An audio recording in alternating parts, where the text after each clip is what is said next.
नमस्कार, मैं प्रणाली, आप सभी का डेली न्यूज़ में स्वागत है। तो चलिए बढ़ते हैं आज की कुछ ताज़ा खबरों की तरफ। महाराष्ट्र की मदर टेरेसा, अनाथों की मां और न जाने ऐसे ही कई उपनामों से मशहूर पद्मश्री सिंधुताई सकपाल अब हमारे बीच में नहीं रही।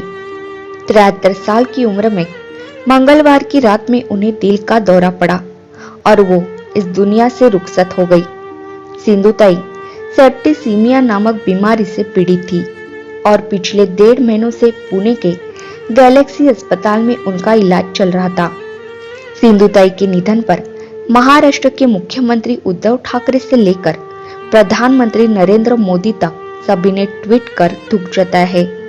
आज पद्मश्री सिंधुताई का पूरे राजकीय सम्मान के साथ अंतिम संस्कार किया गया। सिंधुताई ने अपनी पूरी जिंदगी अनाथ बच्चों की सेवा में गुजार दी। उनका पेट भरने के लिए सिंधुताई को ट्रेनों में भीख मांगनी पड़ी। बेघर बच्चों की देखरेख करने वाली सिंधुताई के लिए कहा जाता है कि इनके 1500 बच्चे, 150 से ज्यादा बहुएं और 300 से ज्यादा दामाद है। पिछले साल गणतंत्र दिवस के मौके पर सिंधुताई को पद्मश्री देने की घोषणा की गई। पद्मश्री पुरस्कार देने पर सिंधुताई ने कहा कि यह पुरस्कार मेरे सहयोगियों, मेरे बच्चों का है। उन्होंने लोगों से अनाथ बच्चों को अपनाने की अपील की। चलिए अब आपको बताते हैं कि आखिरकार सिंधुताई को बेघर बच्चों को घर देने की प्रेरणा कहां से मिली। सिंधुताई ट्रेन में भीख मांगने के बाद स्टेशन पर ही रहती थी। एक दिन रेलवे स्टेशन पर उन्हें एक बच्चा मिला।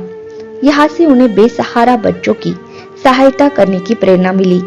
इसके बाद शुरू हुआ एक अंतर्निहाय सिलसिला जो आज महाराष्ट्र की 6 बड़ी समाज सेवी संस्थाओं में तब्दील हो चुका है। इन संस्थाओं में 1500 से ज्यादा बेसहारा बच्चे एक ही परिवार की तरह रहते हैं।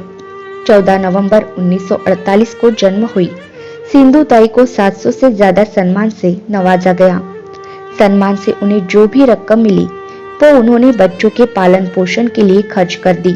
सिंधुताई को डी.वाई. पाटिल इंस्टीट्यूट की तरफ से डॉक्टरेट की उपाधि भी दी गई है। सिंधुताई के जीवन पे बनी एक मराठी फिल्म मी सिंधुताई सकपाल 2010 में रिलीज हुई थी और इसे लंदन फिल्म फेस्टिवल में भी दिखाया गया था।